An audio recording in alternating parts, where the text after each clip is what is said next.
Hello and welcome to the Lifetime Athlete Podcast. This is the show where we focus on achieving peak performance at any age and maintaining that vital athletic body, the beast, the human spirit and mind through the entire lifespan. So if you're a regular listener, we really appreciate you being with us today. And if you're new, hey, welcome to the tribe. I'm your host, John Zombro, and I am here. I'm giddy. I'm like a schoolboy because I get to be here yet again with my man, the guy who is back in the saddle again. And it's mighty, mighty, mighty, mighty, mighty, mighty PK. John Boy, I'm seriously concerned about how much coffee you've had today, but I love it at the same time. Anytime you sing to kick us off, it's a pleasure and pleasure to be on this end of the conversation today. Sucking on a quad, brother. Sucking on a quad. So, you know what? Actually, I'm my second cup. So this will be, cumulatively a quad when I'm done. But as usual, you're just, big balling. I can't keep up. I love this stuff. I love you. I love the podcast. I love the audience, and I love me some coffee. So there we go. Hey, so what are we talking about today? What are we talking about? Well, you know what? This is our 110th episode, number 110. I'd say it in Spanish, but I need to process a little more rapidly, so I won't try. Today's title is Yoga Versus CrossFit. I tell you, if there is a title for an episode that's going to get people to click and really dive into that, you've nailed it. Well, I don't really know that was my initial intention, but if we're going to engage in this conversation today, it's going to be one that's both technical and philosophical. Today's show is based on the many FAQs that I receive from clients who are asking things like, should I do yoga or CrossFit? Is yoga all you need for comprehensive conditioning? Is CrossFit bad for me? And several others. As you might expect, in the science meets common sense world of the lifetime athlete, the answers to these and other questions are always contextual. In other words, it depends. It depends. It depends. It depends on the athlete, the current goal, the conditioning level, the stress component, age, injury, many other things. So in reality, no style of movement or training is inherently good or bad or right or wrong. They can all be awesome. We just have to apply them intelligently. So we're going to be objective in our discussion, but we also want to start things off saying, can't we all just get along? I agree. And, John, when I hear you kick out this subject, what I think about is not the FAQs. People don't ask me since I'm not a deep well of knowledge like you are. But what I do get a lot of are people saying, you should do yoga or you should do CrossFit, kind of like unsolicited. You're just at a Christmas. This happened to me at a Christmas party. We were just talking and someone was talking about hot yoga. And I was like, yeah, I don't know if that's for me. And the person was like, well, it really should be. And I was like, okay, here we go. Like, what are you doing? But I do think that with these two particular disciplines, the fervent nature of people who practice them, they get prescribed by the most uninformed, not doctors or physical therapists, just casually. So I do think that it's interesting because the people that are doing it are getting something personally, but the idea that, if you say, God, I'm a little tight, someone says, you should really do yoga. It's almost universal, and it comes from a sort of a rigid mentality perspective, it feels like. Yeah, and I think that the perspective you shared was really spot on because, again, this just comes up a lot, and that's why we're talking about today. So, in fact, I also think that what I heard in the tone of your voice is if somebody says you should do this or you should do that, I heard you saying, yeah, you should just go to hell. Well, absolutely. Well, yes, and I think it's there's a certain level of maybe arrogance when anyone says you should fill in the blank, right? If it's unsolicited, but it does seem to come up And if we give the charitable viewpoint of people practicing either yoga or CrossFit, it's that they're getting something and they're feeling, they're excited about it. I just think that it creates a passion, let's be charitable, in the people that practice it. And so they want to kind of share it. But it's also not this comprehensive solution for these things that kind of come up in conversation. So I think there's a little mixture of, I don't know, drinking the Kool-Aid and then wanting to help, but certainly passion for both of these. And certainly at that Christmas party I was at, I was like, you should just F off. And I might have even said that. I can't remember. Oh man, so I appreciate what you said. You called me a deep well of information. I'm not so sure that's true, but when you said this, it of course made me think of Deep Purple and the wonderful guitar work of Richie Blackmore. And also, that Machine Head album was amazing. But then later they had an album called Burn.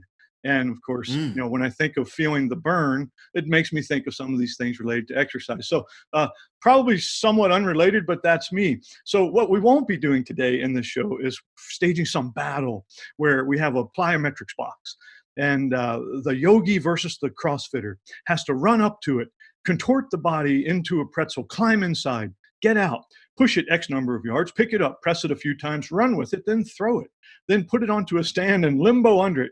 You get the picture. This isn't Yes, really a contest at all, but that would be interesting. it would be. I tell you what, was that a reality television? Was that a Ninja Warrior TV show proposal?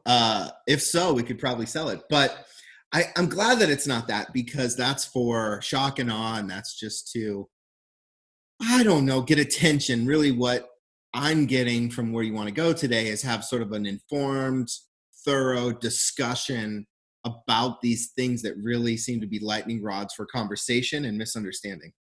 Yeah, and so the generalities, getting right into this of Hmm. exercise and training and sports selection. We really are trying to do that for very specific reasons. For like, I try to do that with each of my clients. I want everyone individually to, find those things that allow them to be athletic and have health and peak performance. And so I like to look at it as far as stuff goes. So there's a couple categories of stuff. First of all, stuff we need.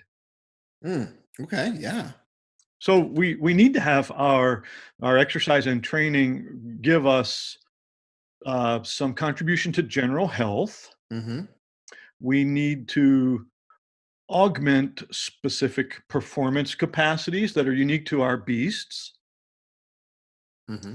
and we also need to deal with our unique issues, whether that be injuries that we have to work around, maybe they're current that we're working around, or they're just, kind of like we've had an injury history. Now we have a change in, structure or biomechanics in the body.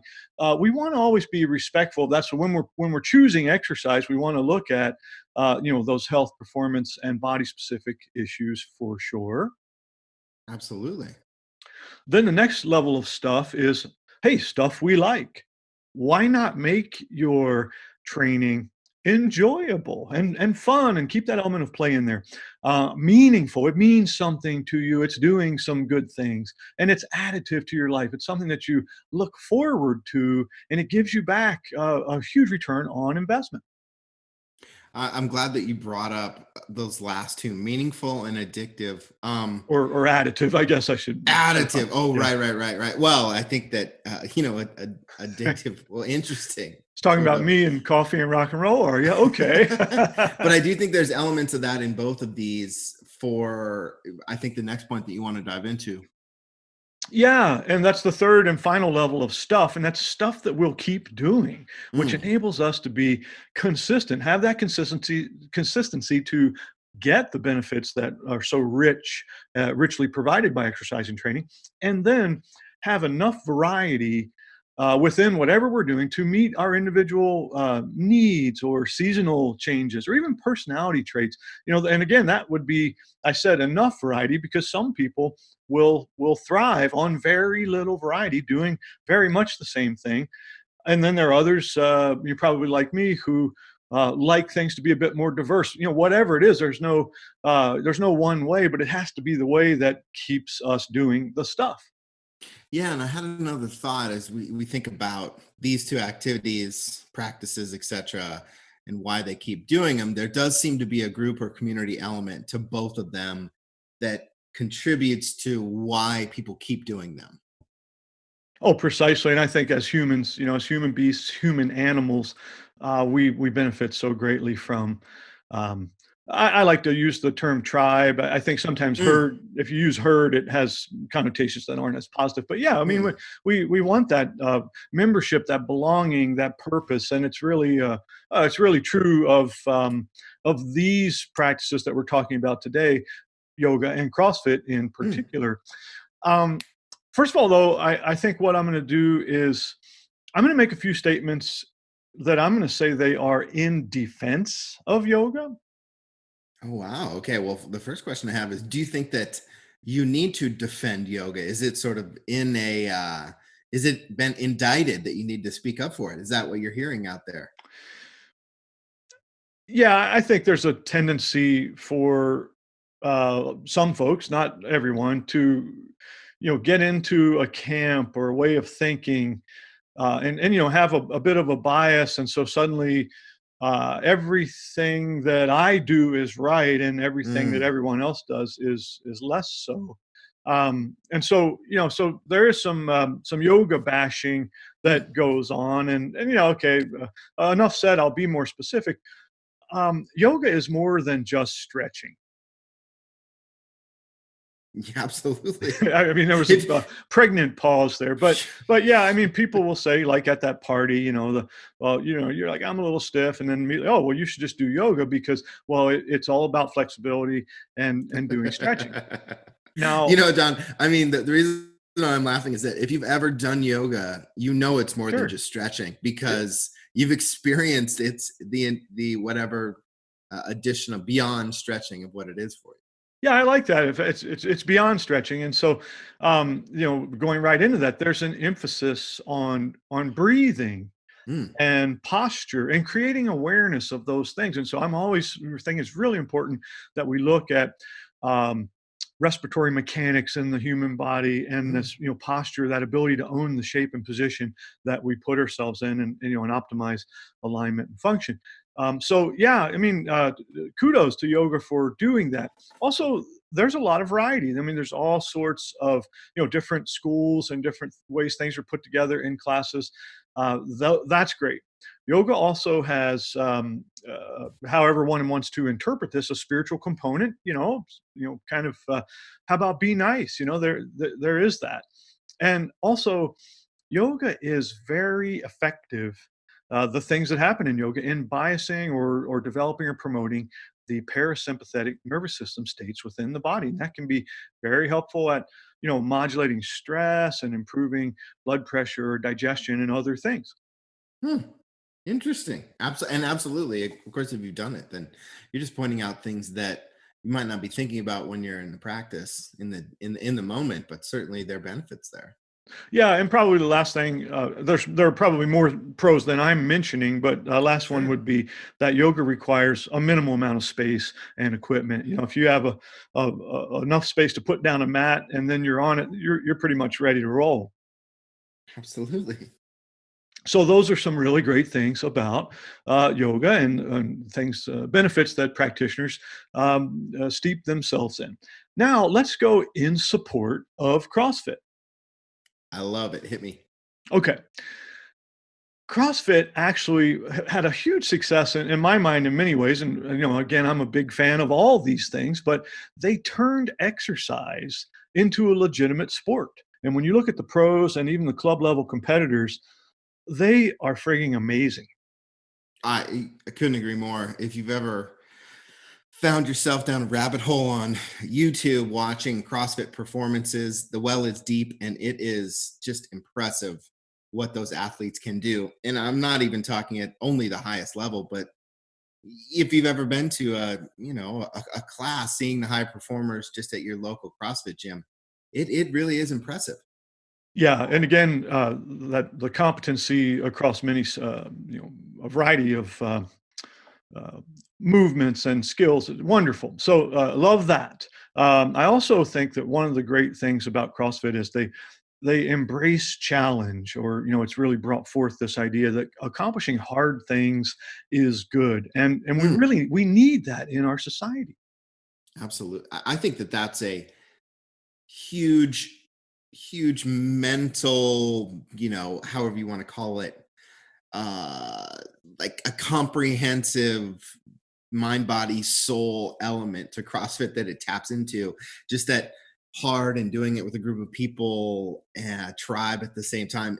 There is, it's tapping into something very difficult to articulate clearly in my, as I can't find my words, but I agree with you there, John. Yeah, and there's an upregulation that you're getting at, and I think that is that community, the tribe, the social network. I feel like CrossFit really has a powerful presence in that capacity. It's wonderful, and also they honor with a lot of the workouts, the names of the WODs. Hmm, Um, they honor fallen heroes and veterans, and that's really a wonderful thing. absolutely. CrossFit emphasizes versatility and durability. They help you to build a better beast. Absolutely. I know that we're gonna circle back around to the where that emphasis so maybe collides with not being as durable, but I agree that if you're, of course I agree. All you have to do is watch those videos. You are a better beast if you can do those. Yeah, it's so beastly. So, maybe last thing in support of CrossFit, just talking about some of the awesome things that it has given us is, again, there's this promotion of catharsis. It's like, there's a way to, there's the other way to relieve stress. Sometimes you can relieve stress by being calm, and there's a benefit there, but also by just exploding it out and having some competition, some fun, some vigorous play. That is wonderful. No question. Okay, now let's get into, it's just like we gave you the good news. Now let's give you the other news. Yeah, let's flip that coin on the other side and let's go back to yoga. Let's talk about some of the shortcomings of yoga. Well, yoga's greatest attribute is in the mobility stability category of exercise. And I would say perhaps more in mobility than stability. So that gets Hmm, into the, like, yeah, there is a lot of stretching in yoga. Um, but because of that, it doesn't really address adequately the other categories of training, like aerobic fitness or strength, power, and speed. Now you'll get, some yogis will get a little defensive and say, oh, I have a flow practice and I can get those things. And I'm going to say, yeah, you can a little bit, but not enough. mm, hmm. Yoga requires intelligence and caution with regards to participation for people who have hypermobile areas in their bodies, or individuals who are, globally just super flexible types of folks.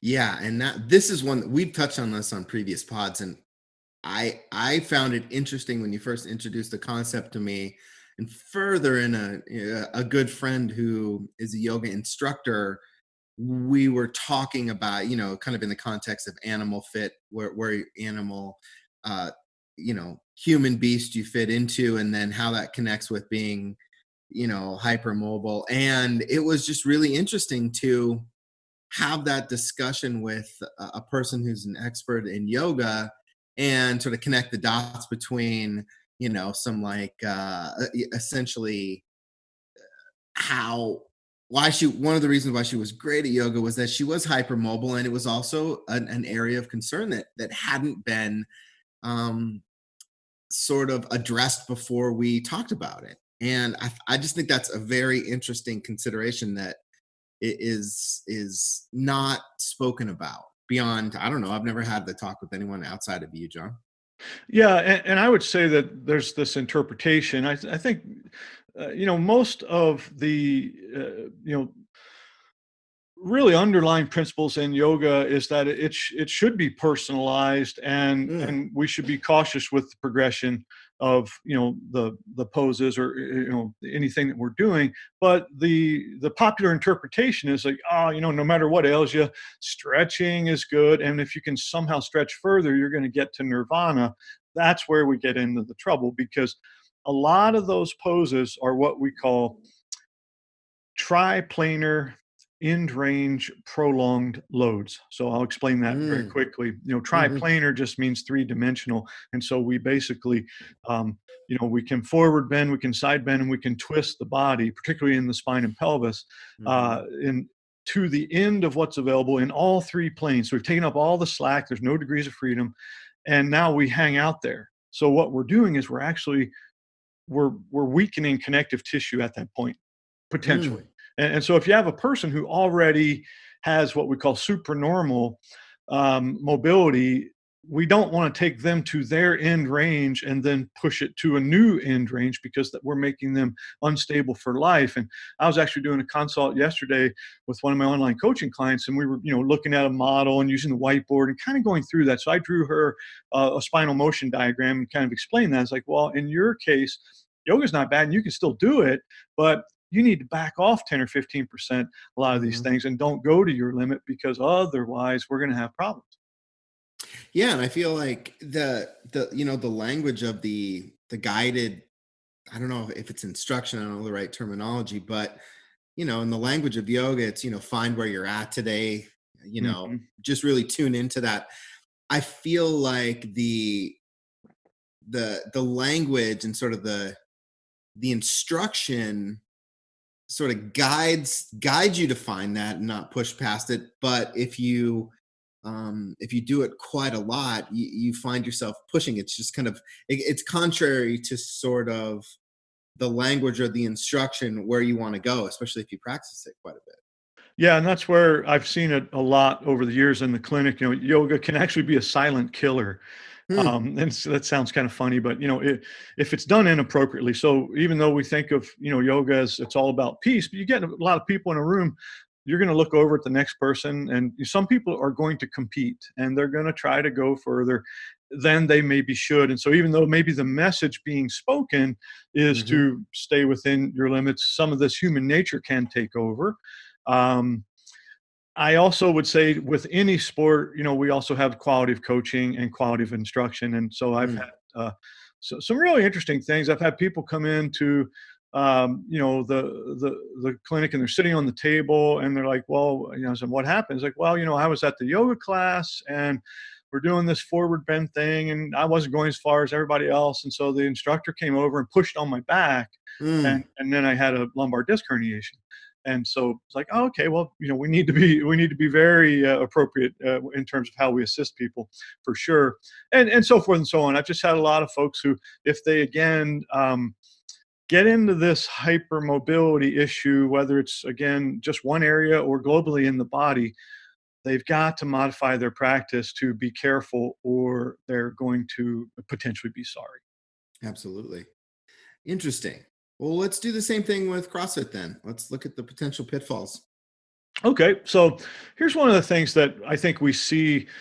Uh, I don't want to make unfair comparisons. So when I look at the skill demands in gymnastics and Olympic lifting that are utilized in CrossFit, the people that you see on the like at the CrossFit games on television, man, they're amazing, and they have high levels of skill, so they can execute, um, you know, high volume, high intensity, and not get injured. But that's not true for the gen pop. The general population, especially middle age and older people coming in, they've got some history. Their posture starts to resemble their desk, and the story. Well, we have to be very careful with the progression of skills in that group, and also we may have to be accepting that they're just not going to be proficient at doing some of those things, and therefore probably shouldn't. Right. And I think that makes complete sense. And that's also messaging that you might not get, or you might get, but you might get caught up in just keeping up with the group. But again, if you've seen any of those videos, it makes complete sense to just say those are otherworldly, sort of like elite athletes that um, should be used as inspiration. But then, for those of us in the Gen Pop, the limits are different. Yeah, I mean, exactly that. Use elite athletes for inspiration, and work towards getting better, being your best. But maybe don't think that. uh, you should immediately copy what they're doing. That's probably the best way Mhm. I can say that. Now, let's also look at the intra workout or within a workout focus on work capacity. That's a term that's used in CrossFit quite a bit. It may actually be too anaerobic for some athletes. So there's all that. Mm. Everything's not everything, but almost everything. Done for time, and we're creating a lot of glycolytic activity, producing a lot of lactate potentially. um, that's good, and there's a place for that. But for some people, whether it's due to their current conditioning level or even their genetics, the amount that's done in CrossFit may not be the best fit for them. Interesting. Okay. That makes sense. Kind of along those same lines, the central nervous system, or CNS, it lives in the sympathetic state for the most part during a WOD, and so that's not like a calm experience. It's intense, it's hyper jacked, amped, and ramped. That's also great. We love that, but we love it in small doses, and so Mm. kind of a chronic dose of that, especially when if we're happen to be in a phase of modern life where we've also got poor sleep and relationship stress and job issues and all those other things operating. We need to come back to look at training and say, well, maybe I'll downregulate that to allow my body to not break down. Oh, that's interesting, John. That's a new little pearl there for your guy here. Well, I want to break that down just a little bit. So if I'm using CrossFit sort of as a stress management in addition to fitness, from a life that perhaps is higher levels of stress otherwise, then what I'm getting is more of the same, even though it I'm using that kind of as a stress reducer potentially. Yeah, especially when you start talking about the central nervous system. So stress is Mm, stress. It doesn't sure. matter whether it's hot, cold, mean people, or a workout. But a lot of times, the thing that you can manipulate most easily in your day is your training. And so, if and I Mm, often use, what those apothecary scales look like, the old time pharmacy scales. They have kind of mhm. that balance.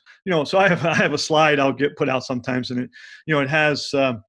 A steaming mass of fecal matter, shall we say, Oh on my. on one side, weighting very heavily, and so so we want to be careful not to pile more onto that pile, if I use that term. And we want to get things balanced as far as the amount of stress that's right for the body to keep adapting. And so if you've got stress overload in other areas of life, you probably can't, at least over the long term, sustain high Mm, stress in training.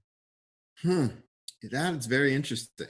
Yeah, and to be in defense of those elite athletes who train with like super high stress and they compete with it, they also are people who are spot on with their nutrition and their Mm, sleep and really making their life so that they can absorb and you continue to repeat that peak performance. And so again, they're not, the rules are same for all of us. It's just they've got their priorities a little bit different, perhaps, or biased. yeah, that's something that's pretty interesting with the amount of documentary style short videos available out there for the modern athlete is that you get to see the rest of the training is the stress, and the rest of the life really is about rest and nutrition. And very seldom do you see an equally stressful personal life for these elite athletes that sort of raise to the level of their training. Yeah, and so right along the line, that line of thinking, there's also what I would say is the WOD frequency. So WOD is workout of the day, and the frequency, it doesn't really allow for adequate recovery in many folks. And so again, those types of high intensity training, it's good for us, but it's actually good for us.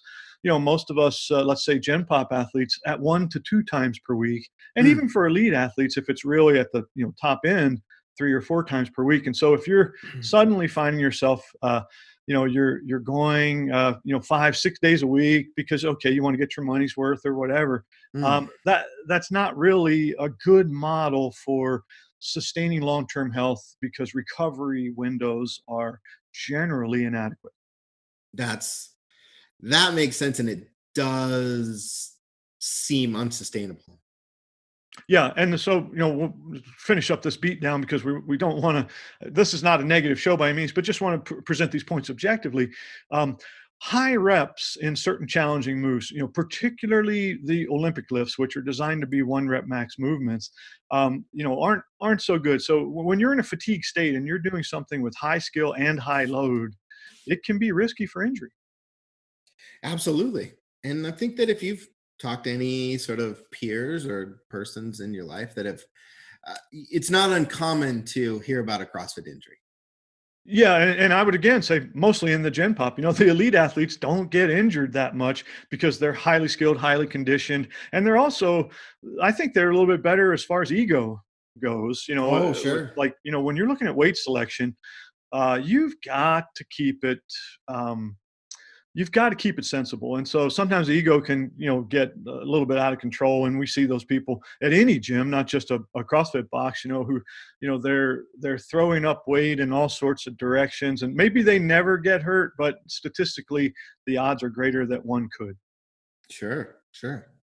Last but not least, CrossFit does require a good box. And so, I love the warehouse workout model. That's always appealed to me even before, Greg Glassman invented, this version of it. But it also, not only do you need the good box as far as you need the equipment and the space, but it's dependent upon skilled coaching, and that's true. Again, I mentioned it earlier for every sport.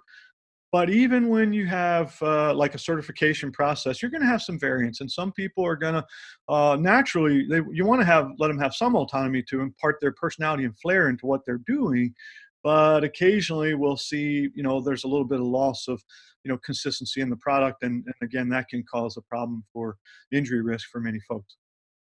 Yeah. And I feel like having, taken in a couple classes right at the start and then some more recently, I thought a good indication of a skilled coach is someone who, when you're taking your first couple of classes, you're articulating sort of, maybe what you're good at, maybe where your injury history is, or maybe your shortfalls. So, and then here's a modification based on where you're at.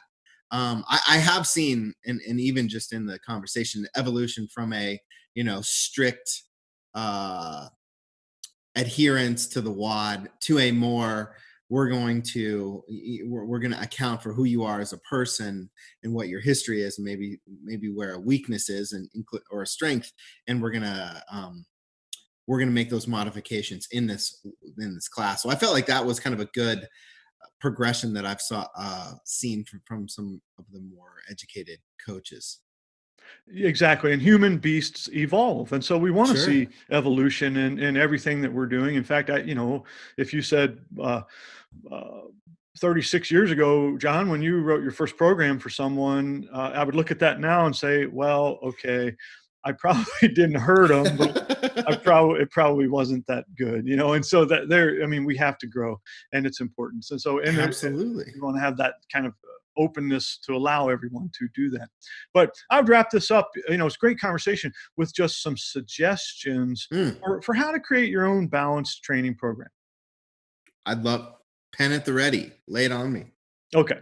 Well, first of all, I think we should be inspired by CrossFit and yoga and explore using both of them in our approaches. So whether that means go to a CrossFit gym some and go to a yoga class, I think that's important to do to have a good experience. But then ultimately, do you take components of that and meld it into what you're doing? Well, sure, we want to do that. I couldn't agree more. I think that they're absolutely inspiring, and sparkling in what works for you and perhaps what's challenging in the right way is absolutely admirable. And so if I made some specific suggestions to members of our audience who maybe are very enthusiastic about one versus the other, I would say to CrossFitters, you just might consider lightening up a tad. And I'll try to explain this. Soft pedal a workout here and there, or maybe go to the box just a little bit less. I thought it was really interesting what you said just a couple of minutes ago about how you're trying to get your money's worth. You really have to make peace with getting getting more from less, if it's kind of like you're going for the most value, man, that seems like it's just a tricky equation to find the right mix. And so I like your suggestion of soft pedaling a little bit. Yeah, maybe put it in order. Get your health's worth first, get your peak performance's worth next, and then get your money's worth third. There you go. So, what that means specifically, if you're, maybe not doing that and you're getting chronically tired, fatigued, you're sore all over, joints hurt, hormones are off a little bit, whether you get that medically or diagnostically determined or just things are starting to fall apart for you, that's a sign, you're overtraining. You're not just overreaching, you're overtraining. And I do see this a lot in my Gen Pop clients.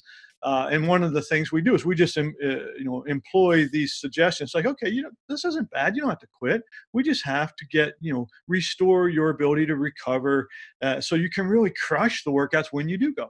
Right. Makes complete sense. And then to the yogis, who can be, I find, now this is my experience, so I don't think there's any data on this. I think a lot of the CrossFitters are very open to these types of discussions. And again, because of that, there's a lot of variety within what they're doing and also within the mindset. But then with yogis, I don't see the mindset being quite as expansive, and they can be very defensive. So we have to be careful when we make these suggestions. But yogis might want to hit a little hurt and lift a few weights. Mm, absolutely. So let's say that you're on the, you've got an open-minded practicer of yoga and they say, tell me more. What do you mean by that? Well, I like to use that term HIRT, HIRT these days.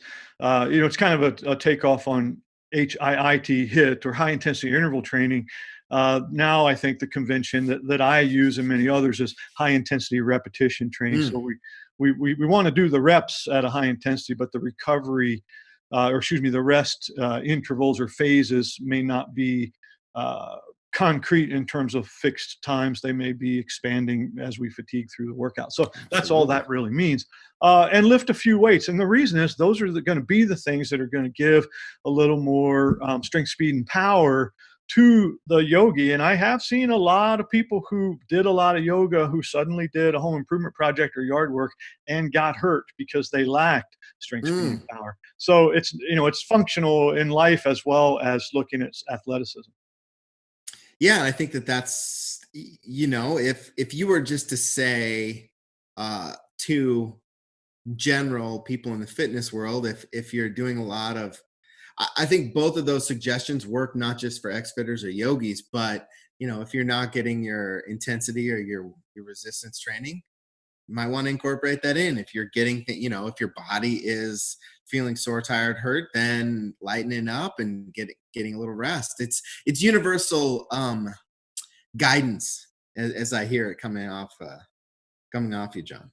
Yes, the universality of the TLA, uh, network platform position is this: be sure to address all five training components in your programming. So we need to have every person, every athlete doing some amount of aerobic exercise training, mobility, stability, resistance and strength, high intensity repetition, and max velocity work. Hmm. Now, obviously, depends on the sport, what the ratios are, and there is a crossover effect.